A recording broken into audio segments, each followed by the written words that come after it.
everyone.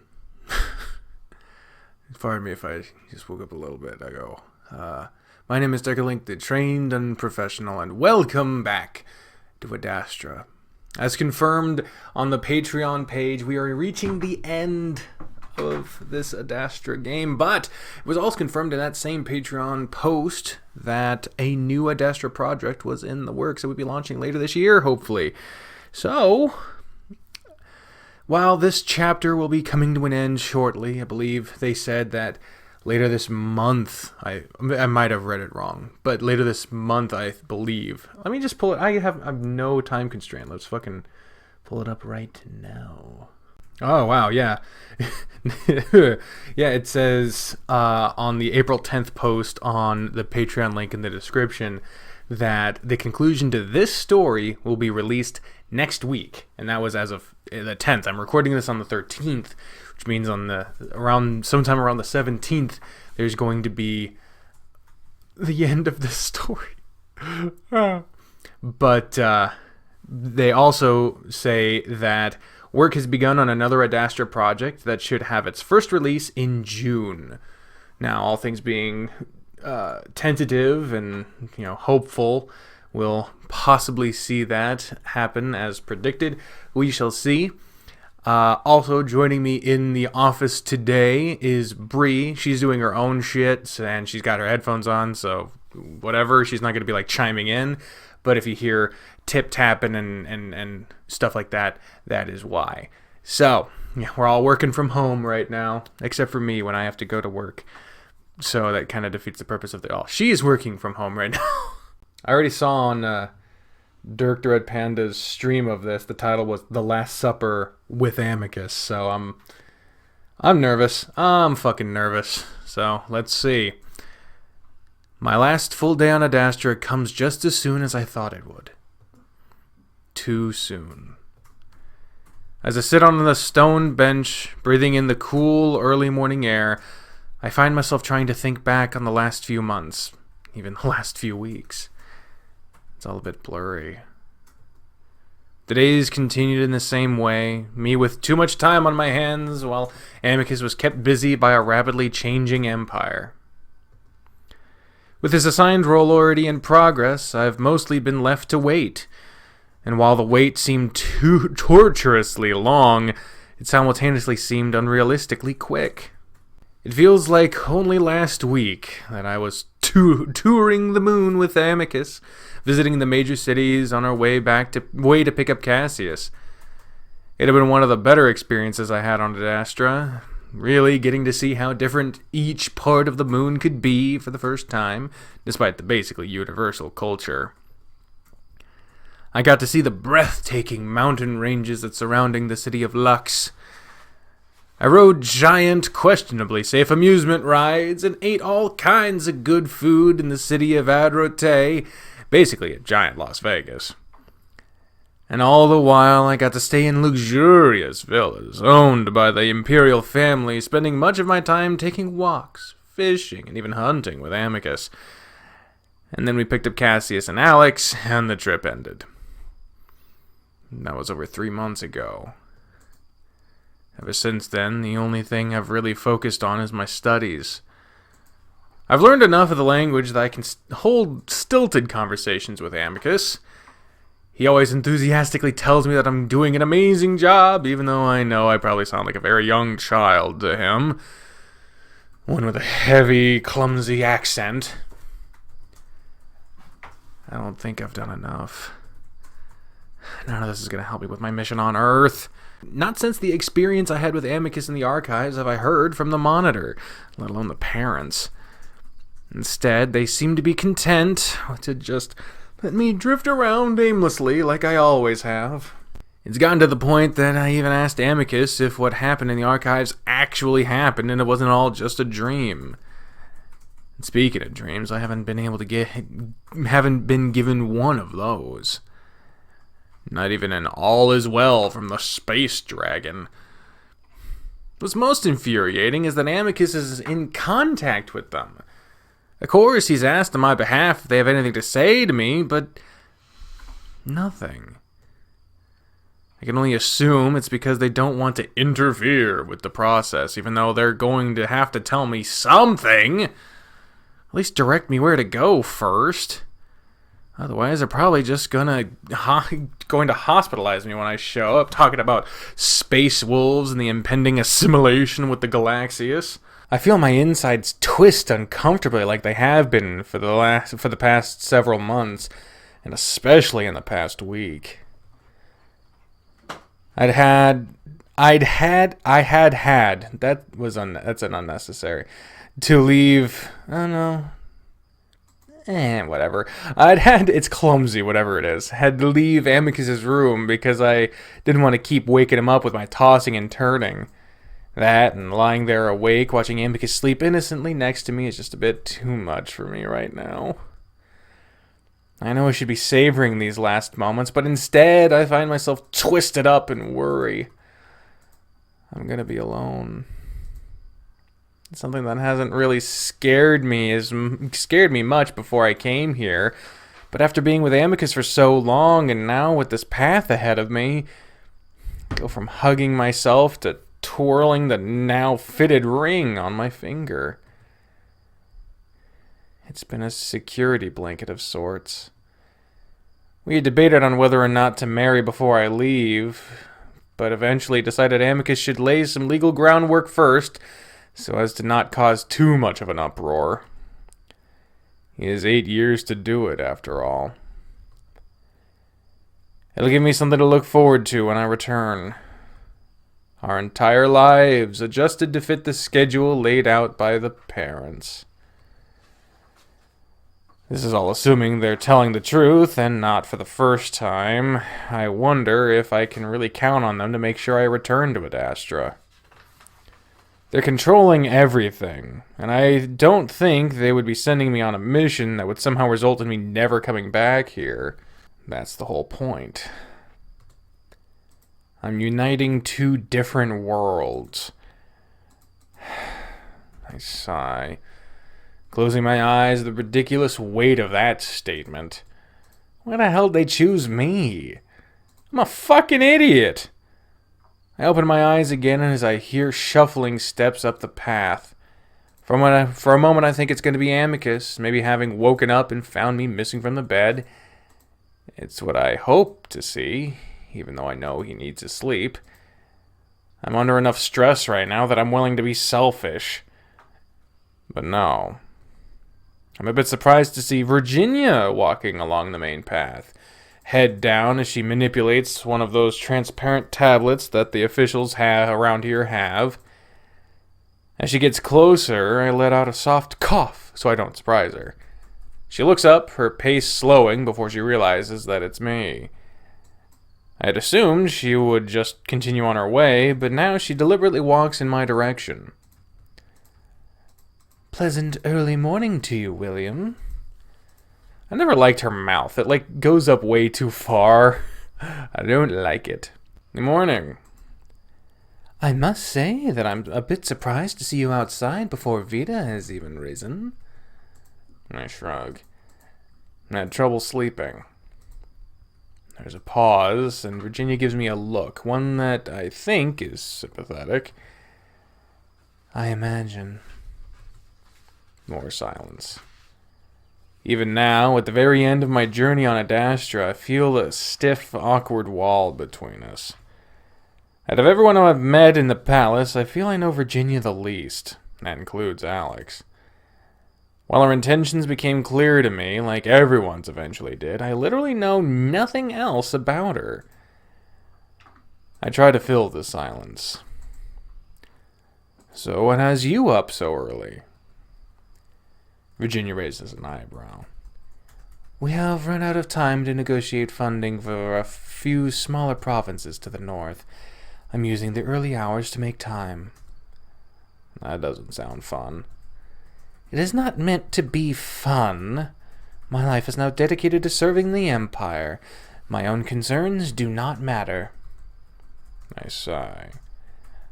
Listen, I'm going to be honest with you here. You seem less happy than you were before you had this position. Again, my concerns are not important. I'm not saying they are. Just wondering why you wanted this position if it's only making your life worse. Virginia gives me a long, hard look. It always seems like our conversations become tense if we talk for more than 3 sentences. I think that you are not understanding the concept. My concerns do not matter. I do not matter. What does matter is the work that I do. So, you just wanted to run the Empire in a more efficient way or something? Yes, or something. You could just be blunt like the Camians are and tell me. We'd get to the point, and then you wouldn't have to be so angry all the time. Ooh. The look on Virginia's face has me raising my hands defensively. Alright, sorry. I know whenever I talk, I just piss you off, so I'll just stop. What has you so brash this morning? Everything.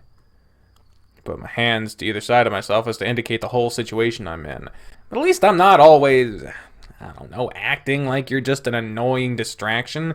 Hell, even Cassius acknowledges my presence more than you do. I mean, it's a bit late now, but considering I'm in a relationship with your brother, maybe we should get to know each other when I come back? Virginia regards me for a moment, then takes a deep breath. William, I know you are leaving tomorrow, as we all do, but I also know that you will be back, and I will be made to work with you for a very long time, likely the rest of our lives. I frown. How would Virginia know I'll be working with the Empire? Is she supposed to know that? I start to wonder if the parents are talking, just not to me. Virginia answers that question next, though. Amicus told me, as he should have, considering my position. It will help us prepare, at least in secret. I wonder if the parents told him that was okay. I don't want to deviate from their plan at all if it risks my mission. Virginia interrupts my thoughts, though. But I will say this once, and never again, so remember it when you return. I wait expectantly. While young, my brothers and I experienced very different sides of my father. He coddled Amicus, neglected Cassius, and for me, it was sort of in between.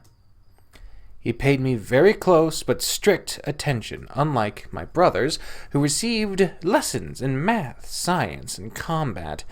I was given lessons in speech, etiquette, and mainly I was subjected to long, cruel sessions of behavioral molding. He altered who I am as a person, something he would never do to his sons. Oh, why? All I understood at the time was that he planned for me to occupy a prestigious position in the Empire.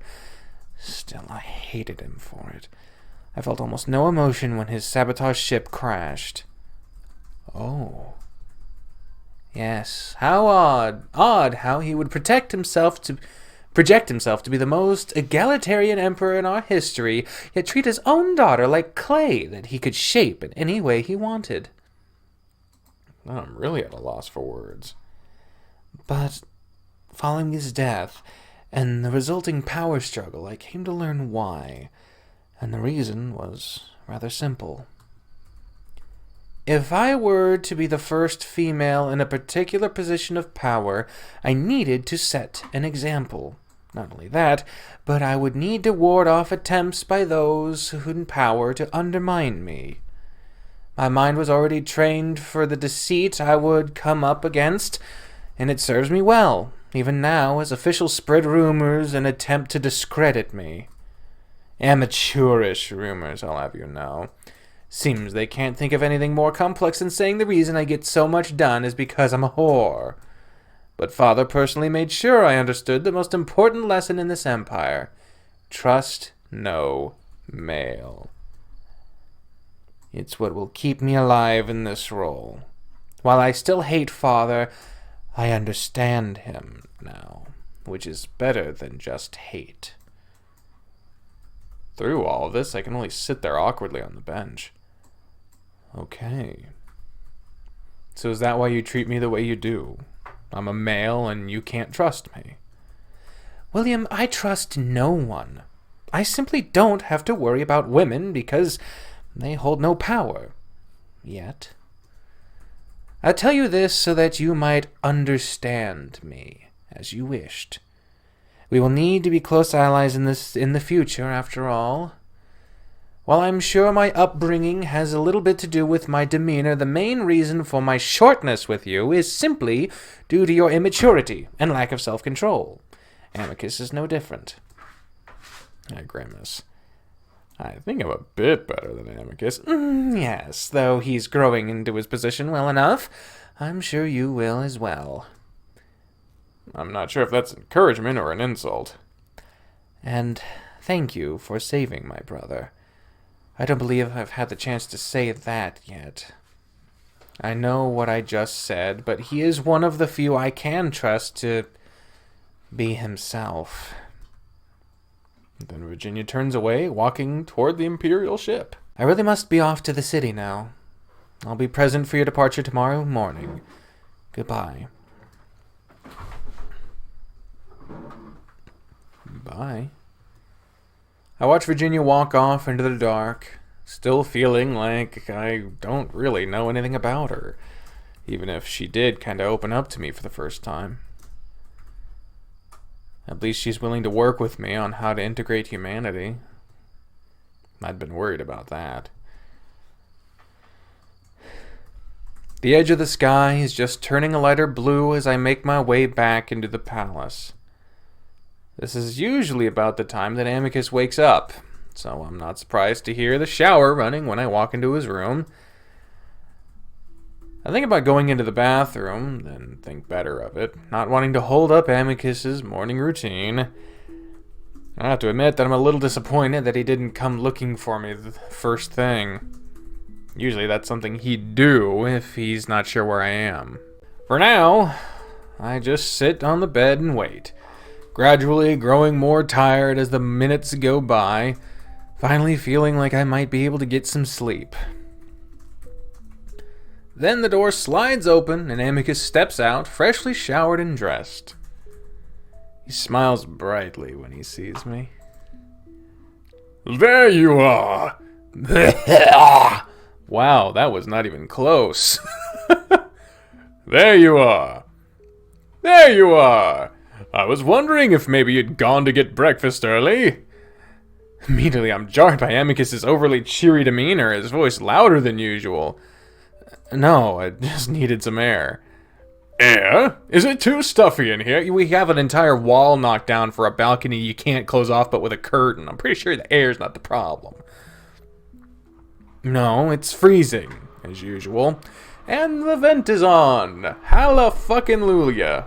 I stand up and hug Amicus, which he enthusiastically accepts. I sink into his furry warmth, and I feel my eyes sting as the reality of how much time we have left really sinks in.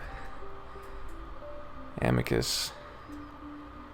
My voice is small and sad, and Amicus quickly but gently sets his paws on my shoulders to push me back a step so that he can look me in the eyes. Hey, I'm going to be back early tonight, as early as possible. Unfortunately, there are a few mandatory meetings involving the Camians that I must attend. I know. Amicus had already tried to take the day off, but of course things came up. And don't worry, I've kept tonight simple. Just dinner between you and I. I can tell that Amicus is putting on a brave face. So I do the same and swallow back the awful feelings that have been threatening to overwhelm me. Alright, I'll be waiting. Good!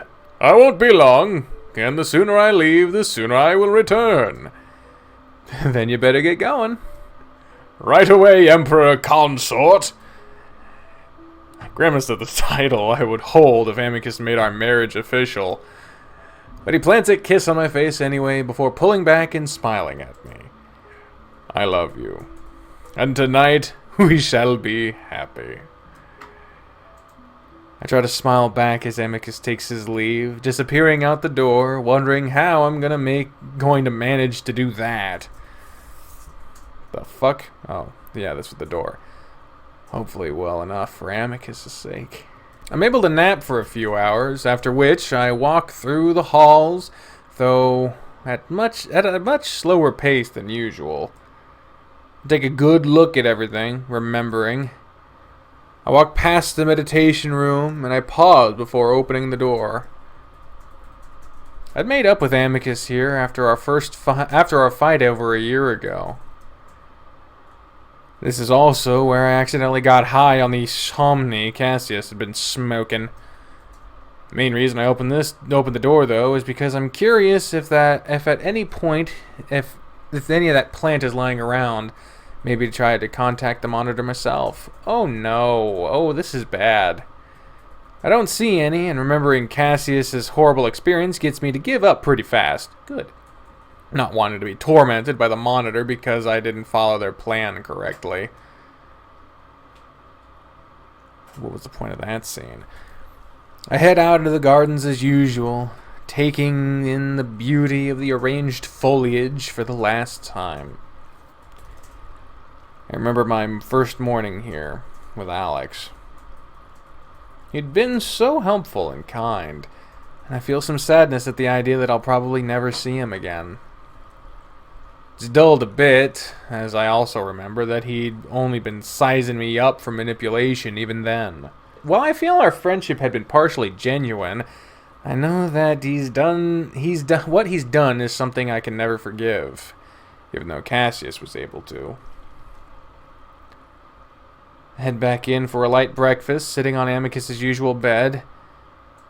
I watch the screens as I do, not surprised to see Amicus' face pop up a few times. He is the Emperor, after all, but I'm surprised to see my own face, and I immediately know they're talking about us, speculating. I feel calm. I tell Calm to turn it off and sit there for a bit, thinking back on what had happened in this room. As always, my eyes are drawn to the dark wine stain in Cassius's bed, something that remained even after a deep cleaning. It hasn't been replaced, likely because Cassius doesn't really live in the palace anymore. Of course, it always brings to mind the moment he drank that poisoned wine. The day we'd all sat there, knowing something was wrong, yet Cassius still trusting Cato enough to never suspect an assassination attempt. Something he would have suspected if Neferu and I had been less cautious about releasing the information on the sabotage ship. It probably wasn't enough to convict him in a trial, but all would have known. Even now, I'm not sure why I'd handed the wine to him, knowing it would end badly, knowing I should spill it just like I did my first time serving. Yet I did what I was told, almost like a robot.